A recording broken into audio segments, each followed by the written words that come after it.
राज्यसभा सांसद किरण चौधरी व तोशाम से नवनिर्वाचित भाजपा विधायक श्रुति चौधरी आज गांव गोलागढ़ में एक सामाजिक समारोह में शामिल हुई। इस दौरान उन्होंने उपस्थित भाजपा कार्यकर्ताओं से मुलाकात करते हुए उन्हें श्रुति चौधरी की जीत में जी जान से मेहनत करने के लिए धन्यवाद दिया। इस दौरान पत्रकारों से बातचीत में उन्होंने कहा कि प्रदेश में भाजपा पार्टी की तीसरी बार जीत जनहित के कार्यों की वजह से हुई है। पिछले 10 सालों में भय, भ्रष्टाचार और क्षेत्रवाद से आम जनता को छुटकारा मिला है। किसान, व्यापारी व महिलाओं सभी के हित में कार्य किए गए हैं।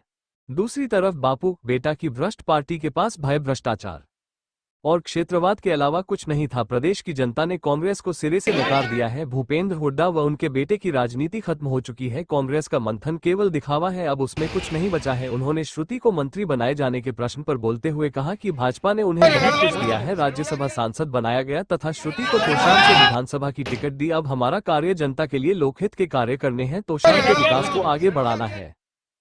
मुझे तो मालूम था, क्योंकि जो हालात थे वो कम से कम जो दूरदर्शिता है जिसके अंदर वो देख रहा था धरातल पे क्या हाल थे, और वो सामने आ गए।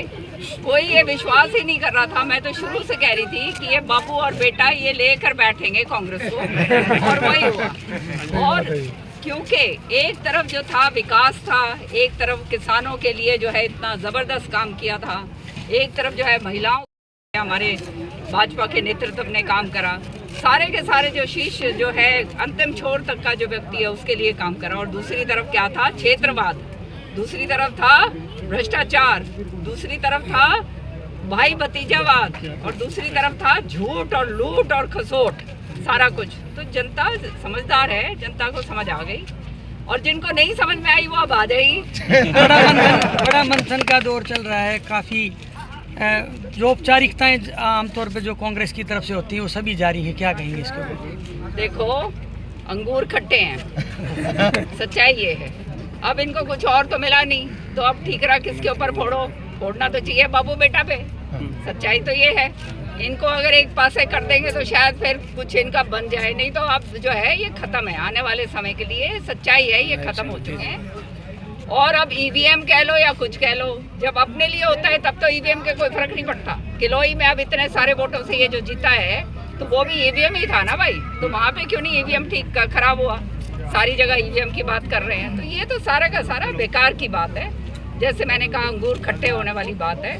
सरकार बन गई है हमारी, प्रधानमंत्री जी आ रहे हैं, नायब सिंह सैनी जी वहाँ पे शपथ ग्रहण करेंगे, और भाई दबा के आने वाले समय के अंदर हरियाणा के लोगों के लिए काम करें। मेहनत करी, इतना जो है सहयोग दिया, ये तो कभी भी हम भूल नहीं सकते। और आने वाले समय के लिए अंदर कार्यकर्ता जो है, जैसे मैंने कहा, सिर माथे पर, और इनकी बल्ले बल्ले बल्ले।